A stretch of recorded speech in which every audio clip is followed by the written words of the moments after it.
Hello, everybody, again. Are you like me, and do you go through the trouble of doing this with your brass?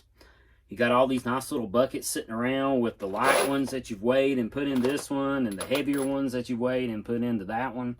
Well, do you ever wonder if it really makes a difference?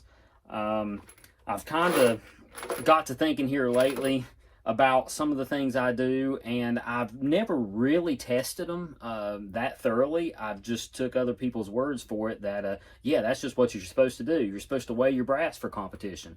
You know, you can't just shoot a light piece of brass and then shoot a heavy piece of brass right after it and expect both bullets to go through the same hole, right? Well, of course not. So that's why I've always done it, but I've never actually tested to see if lighter brass shoots differently than heavier brass does. So that's what we're going to find out today.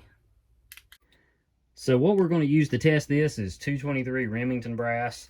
As you can see on the left there, I have some that weigh in the 89 grain range. This is also Remington brass. On the right, I have some that weighs in the 91 grain range. Now, if you were sorting your brass, you would never shoot these two together. You know, you'd never fire one from an 89 and another one right behind it from a brass that weighed 2 grains more. So I've got these pieces right here. I double checked the weights just to make sure that they are in the right jug in case I've got them mixed up over the years. So I'll just confirm that weight to you guys right now. Okay, so let's double check these weights. The scales are zeroed out, as you can see, and this is the A&D FX120 scales that came with my auto trickler. So these are the light ones on the left. So you can see 89.6,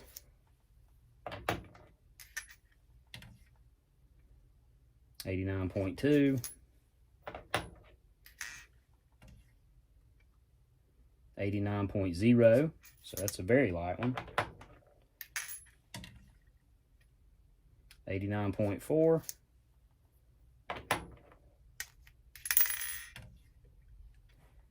and 89.4 again. So now the ones on the right here are the heavier ones. 91.5, 91.3,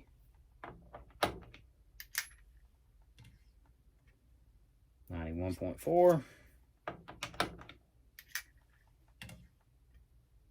91.7, and 91.1. So I kind of got a little bit of a light 91er there. So anyway, that's just to confirm that the brass is what I said it was. Okay, now I'm just dispensing powder, and I'm dispensing 28.1 grains. This is a load that I know shoots pretty well out of my rifle. I'm kind of doing this in a backwards manner. I've got a friend that's coming over tomorrow to try out my auto trickler, and I had it set up to throw somewhere around a 308 Winchester size charge weight, and I didn't feel like readjusting it back down. So I just got my little powder measure right here that you probably can't see, but I'm just dispensing a load, dispensing the bulk of the charge with it, and letting the auto trickler part just do the rest. And I'm actually getting really picky with it and just trying to get it right on 28.1 to 28.12. I'm happy with, because I know it'll shoot just fine there. The bullets I'm using are Nosler 52 grain match bullets. So again, I know this load pretty well in this rifle, and it seems to like it really good. So this will be a good test to see if the difference in the brass weight really makes a difference. So I'll go ahead and finish getting these things loaded up, and the next time you see me, we'll be out at the range. All right, here we are at my target. We're 100 yards from the shooting bench, and these little stickers here, they're actually hole protectors, like for 3-ring notebooks. So if you got if the holes in your notebook paper are starting to tear or whatever, I've found they work really good, especially for the reticle that I have on my scope, because this the opening in the middle is exactly 1/4 of an inch. And the whole outside diameter is about 9/16 of an inch, so just a little bit more than a half minute here at 100 yards. But the inside hole really works good as far as giving you a nice aiming point for the dot reticle that I have on this particular scope. So what I'm going to do is fire one group of the 89 brass here and the other group of the 91 brass on the target on the right here. I'm keeping everything, the lightest one on the left, heaviest one on the right. And then what we'll do is measure from the center of the stickers there and see if the groups would have overlapped if I'd have just shot them all at the same point of aim. So let's get to the bench and start shooting. All right, here we go. I decided, what the heck, might as well go ahead and set my chronograph up as well. So we'll see what kind of velocities we're getting out of these loads too. Spoiler alert, I have never experienced super outstanding extreme spreads or anything with this load, but it's always seemed to shoot pretty good. So I don't know if that's just the nature of this gun or this load or this bullet or whatever, but it usually always shoots pretty well. So let's get rolling. This is a clean bore, and I've got 3 warm-up shots here I'm going to take, and I forgot my magazine. And I'm just going to be single feeding them, just so as to not scratch up the bullets or anything like that while they're going in the chamber. So I'm starting every one of them in the chamber and then shutting the bolt on it.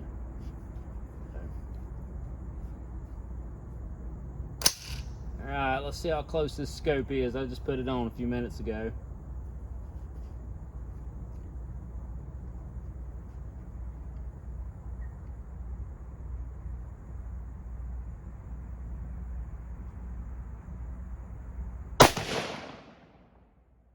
Okay. 2884. Let's see, I won't write those down since they're not technically the test.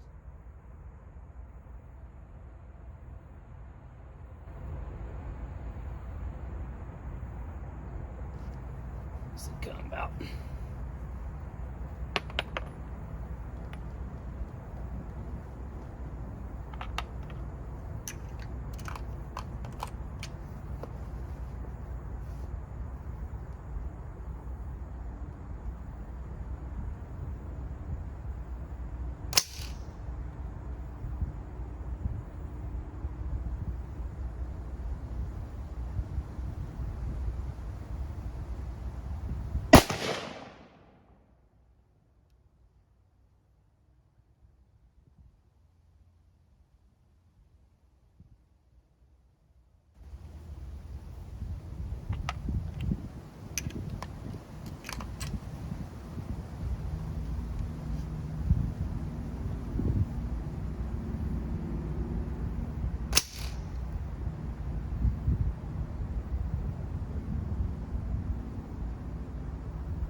All right.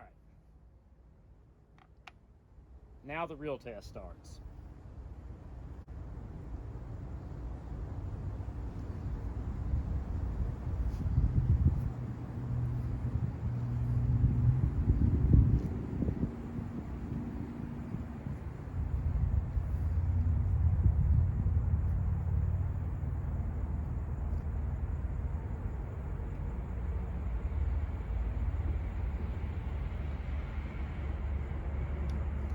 All right, I'm gonna go back and forth and back and forth. That way, neither batch of brass is getting shot when the barrel is extra hot or cooler or whatever. So here we go. 89. All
right, let's go check out the target. Okay, here we are, almost down to the target. As you probably noticed in the video, there was a few shots I took when there was a decent breeze kind of blowing by. You can tell from the limb that's hanging down from the tree right in front of me where the shooting bench was.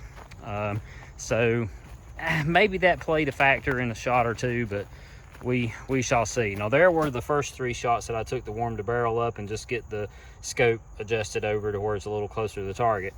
And there were the groups. Here were the velocities thereof.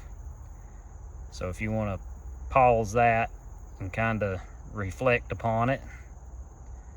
And I'm going to take this inside and we'll measure and see kind of what we're dealing with.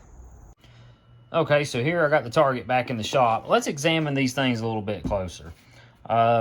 First of all, I mean, it's obvious that the 91 brass definitely shot a much prettier group. Got the one flyer here on the 89 brass, and you know, every now and then there was a pretty good gust of wind that come by that I probably should have just waited out. I wonder if I didn't get caught by the wind on that one. I don't really know. But anyway, let's examine sort of the groups here. First of all, this group is somewhere around 1/2 inch from center to center. I'll show you a little trick. If you measure from one side of the bullet hole to the same side of the farthest bullet hole, so if you go kind of like right there, you can see if you start on that side and then just measure to the same side on that bullet hole, that actually gives you the true center to center. As you can see, it's 1/2 inch, and if I were to kind of, you know, try to line it up in the middle, you can see it's 1/2 inch. So anyway, that's I think that's approximately a 1/2 inch group. Yeah, pretty much. So, and as you notice, we've got these 3 that kind of stayed to the left of the line there, and right over here we've kind of got several that sort of stayed to the left of the line. Now let's see, how far is that bullet hole down from this line? About 7/8 of an inch or so. My lowest shot, what was this one here? Maybe a little over 7/8.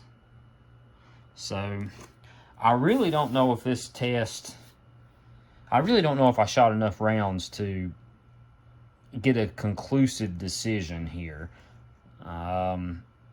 As far as the height goes, that's probably about the center of the group, and I'm about 1.25 inches high. I would say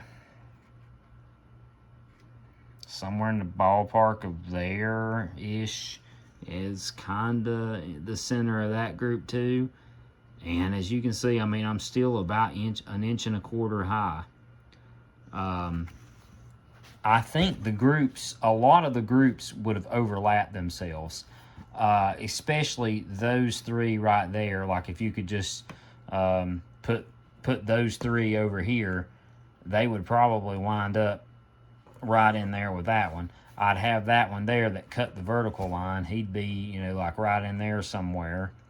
And so I don't know. It may, it's hard to say. And here's another thing: the velocities on the 91 brass, they kind of make me think they're a little better. Let's see, what the 03 was my lowest one, and 50, so a 47 foot per second spread there. But these were all faster too, which would lead you to believe that heavier brass might have a little less internal capacity, so maybe they build a little more pressure up.